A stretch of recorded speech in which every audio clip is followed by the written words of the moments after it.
Facilities. Wendy is going to take the minutes for us, so I'm going to turn it right over to Kara. Okay. To take us. Sure. So, and thank you, Dan, also for being here. So today is really just to follow up on from the last meeting that we had where we spoke about sort of the proposed changes for DCA, some of the cost savings involved, of course, that was sort of some of the genesis for the changes kind of happened very quickly. There's a small window with which to make substantive changes to construction design, so we kind of did take advantage of that, and you guys have been absolutely amazing with responsiveness and pushing me and back and forth, and it's been a great team effort, and it was keeping on track. So I just wanted to remind folks, because I think there was a little confusion on this last time a bit, or just, you know, I was saying, I think, maybe not even confusion, but I maybe take for granted the fact that some of your original presentations around the academy and its original design happened with different groups of board members over time, and so not everybody has had the benefit of having those deeper conversations, especially those initial ones. So this was the original planogram, and if you look at the West Campus, we had 2 academies set aside. We wanted to blow out, if you look at the lower left quadrant, the environmental conservation and renewable energy. We have a whole greenhouse over there. That was a big piece to get that in. That was a really important component. But we didn't have enough slots, if you will, the number of kids to actually have that be its own academy. But that's a, hi Dan. That was a pretty dense one, so much so that we wanted to have that beautiful greenhouse in there, and we had some plans for that. But as you can see, that environmental conservation and renewable energy in that column under the emerging technologies, and it doesn't really fit in. That was its own kind of a hanging chad in the business sector, if you will. So when the opportunity came to make some changes and then to make it a complete high school campus, we took that last one and turned it into its own academy, which was kind of on deck. One of the ideas, and there was definitely some more, but that was one that was a real one that we lamented that we could have more slots in. So that renewable energy turns into now 3 pathways. It's very dense, so it's certainly enough in there to interest 3 different avenues in that area. It's an extraordinarily prosperous area, if you will, in terms of the research and where kind of 21st century jobs are headed. This is one huge sector.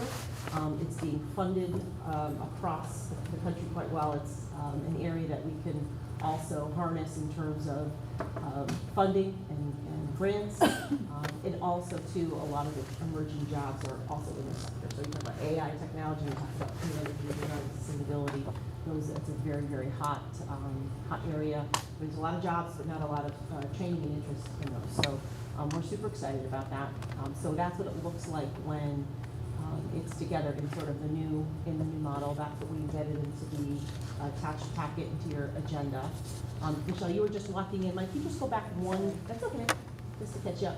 So this is the original proposed, and you see the environmental conservation and renewable energy was one of the pathways, and that was sort of one that was kind of hanging out by itself in the business, and so that just becomes its own academy. So that's kind of where it came from, but that was one of the original designs. In terms of the summary of changes, and so what we had to do is we had to go back in and say, okay, on the middle school side of the house, we had these labs and science areas. How do we then retrofit the middle school space to now serve the needs of the labs? And so the way that we did design the labs the first time, it was, what are the needs of the labs? What will kids be doing in these labs? And then how do you design a great learning space to match pedagogical needs and the pathway interests? And so with a lot of back and forth and a lot of wonderful collaboration, we made some design plan changes with the support of Friar Architects and, of course, the city partners, and then our own internal knowledge about the curricular type of programming that we hope to have in those areas. So.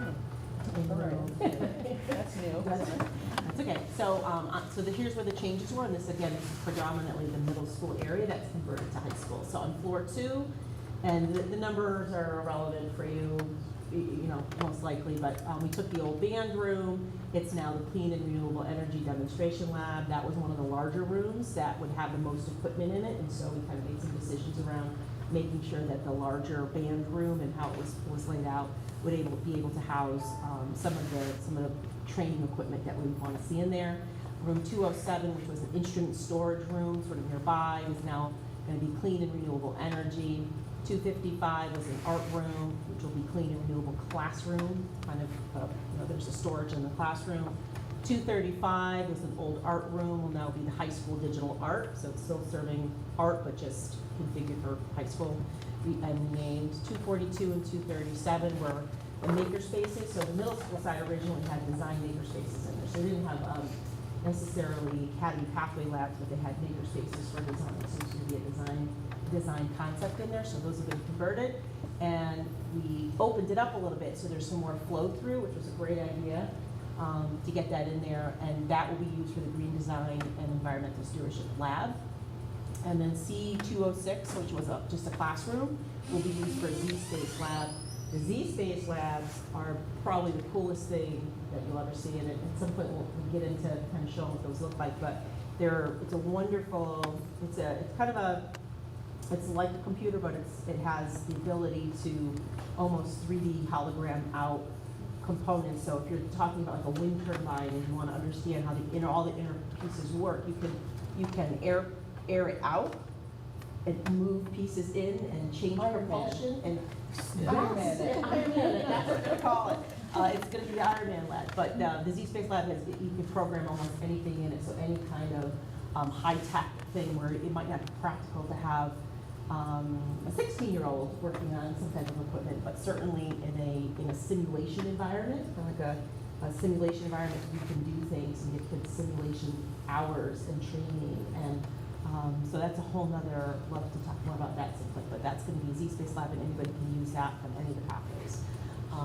Yes? These changes you're talking about, are they design changes or are they construction and renovation? In other words, has something been established and has to be Yes. knocked down and then redesigned and reconstructed? Great question. So most of these are just, they're changes in terms of what the space will be used for.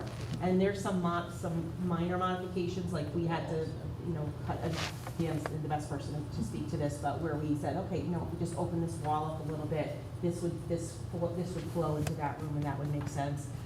In some cases, it was going through to check to make sure that, all right, if this is a classroom and now it's going to be used for more of a lab, does it have the appropriate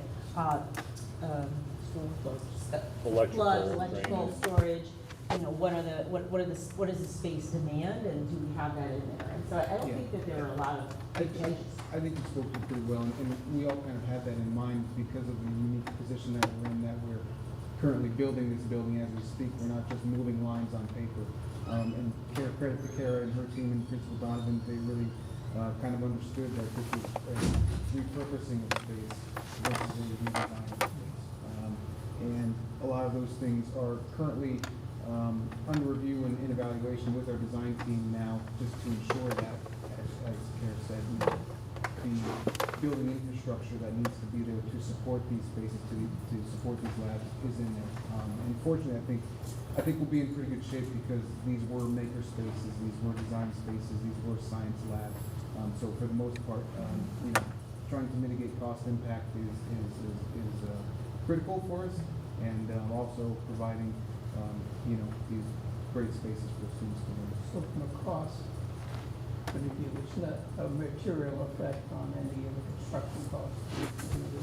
We're mitigating that as much as possible. So as I said, the building is being constructed currently.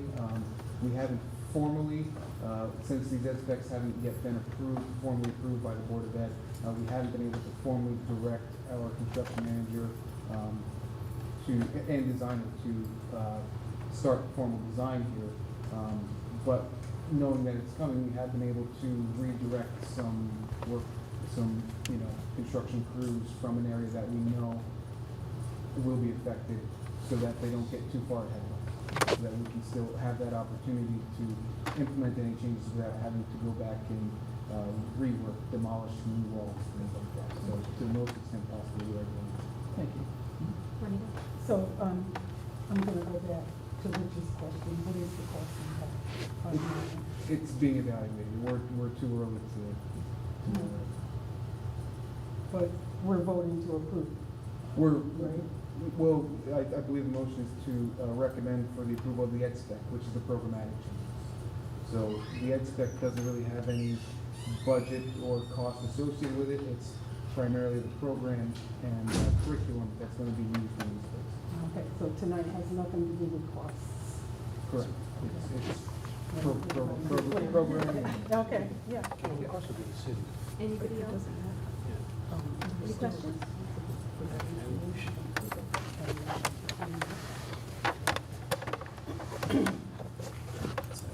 Anybody else? And that's pretty much it. You know, the summary of the room changes on the actual planogram, so if you were to look at the plans again, at some point, you would notice that those things were changed.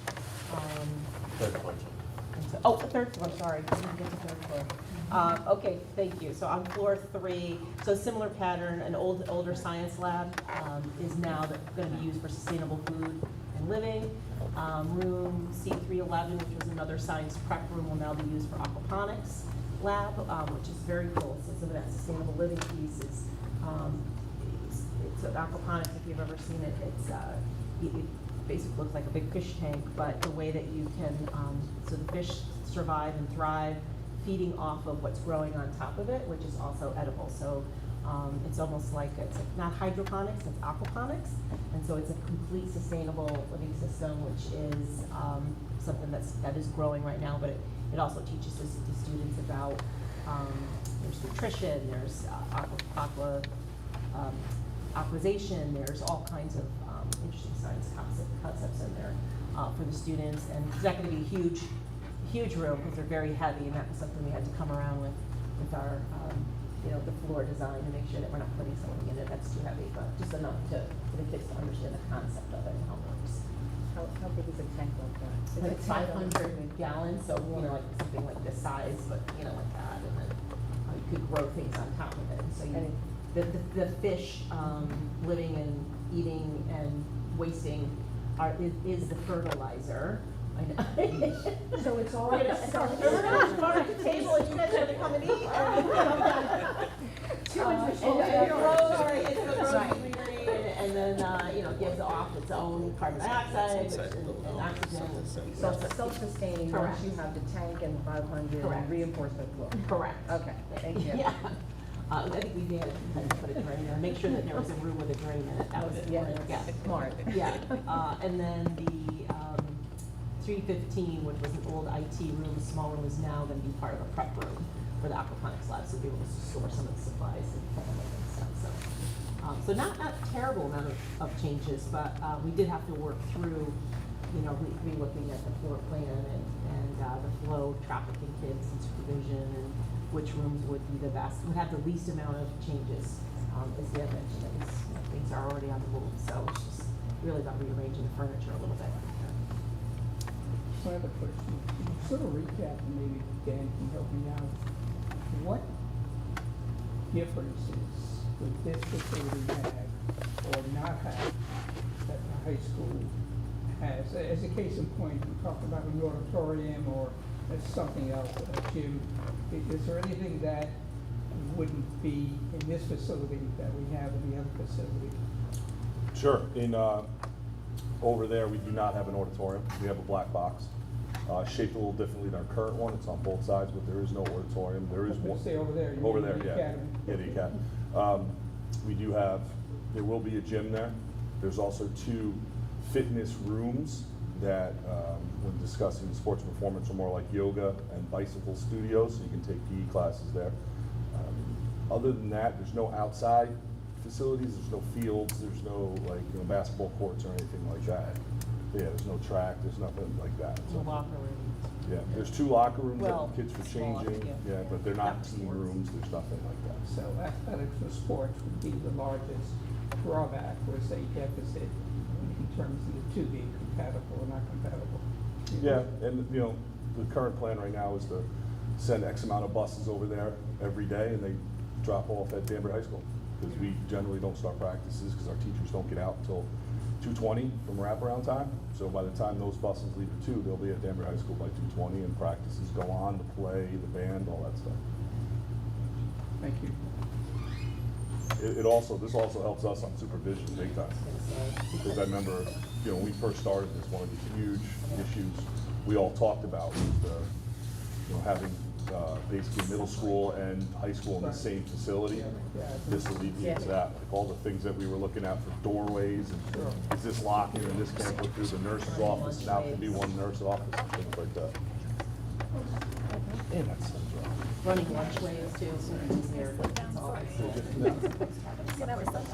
really, I'm not saluting, I'm just trying to block you. That's a great salute, by I the way. just like. That's horrible. Yeah, Come I on. left that seat. That's a great salute, you just have to bring your thumb You inside. know that's not. But that's a tough one. Sweat. No, it's all right. All right. So what are we talking total students? So the original plan was, in the first iteration, there was gonna be 1,000 students, 1,100 students on the high school side, and then 360, so now that's combined, so it's like 1,460-ish. I think 1,400. Yeah, it was like 1,000. Oh, it's 1,000. What we- I'm sorry, yes, yes, that's correct. Yeah, January we'll get a more. Yeah. Okay, anyone else have any questions? Go ahead. Kara, can I make a recommendation to Louisa? Can I propose that at some future date that we have an updated budget for the academy? The only one we had, or I have, is the one that was a couple of years ago, where it was 12 million. So you're kind of morphing into another item, so, the last time we were here, actually requested to see some more of the details behind some of the savings, the cost savings, so we have that. But it's almost, I'm afraid to even really go through because with the budget and how we just, with the staffing, it's almost not to say irrelevant, but it has to be redone, recast. And for example, even in when we were originally doing the cost savings, we had in there 5 guidance counselors, I'll use that as an example. But we've been hiring, since we first cast and created that budget, we've been hiring a little bit over time. So I don't know if we'll need 5, we might need 3. So same thing with some of the other staffing. So I think we can actually win on some of the staffing, and certainly heading into next year, some of the staffing for this year is gonna go a long way to helping make that leap, for 2025. Certainly by early next year, you should have a better idea. I think we'll be, yeah, a little Yeah. sooner than that. I just think that we gotta, That's once this, we nail the rest So of we this can budget. put the operational parts together. Yeah, with Yes. this part. Correct, Right. it's gonna be important to nail it, yeah. And I would find it confusing. Yeah, I look at it and I'm just, there's a lot. Let me get through It's this too one. much, quick. it's moving, right, Yes, yeah. yeah. Sherry or Kate, any questions? Nothing? No? Okay. Do we have a motion? I make a motion that the Sites and Facilities Committee recommend to the Board of Education approval of the education specifications dated May 22nd, 2024 for the Danbury Career Academy project. I second that. We have a motion by Rich, second by Al. Any discussion? All in favor? Aye. Motion passes. Great. Thank you, everyone. Now we go on to the next. Who wants to handle number 2?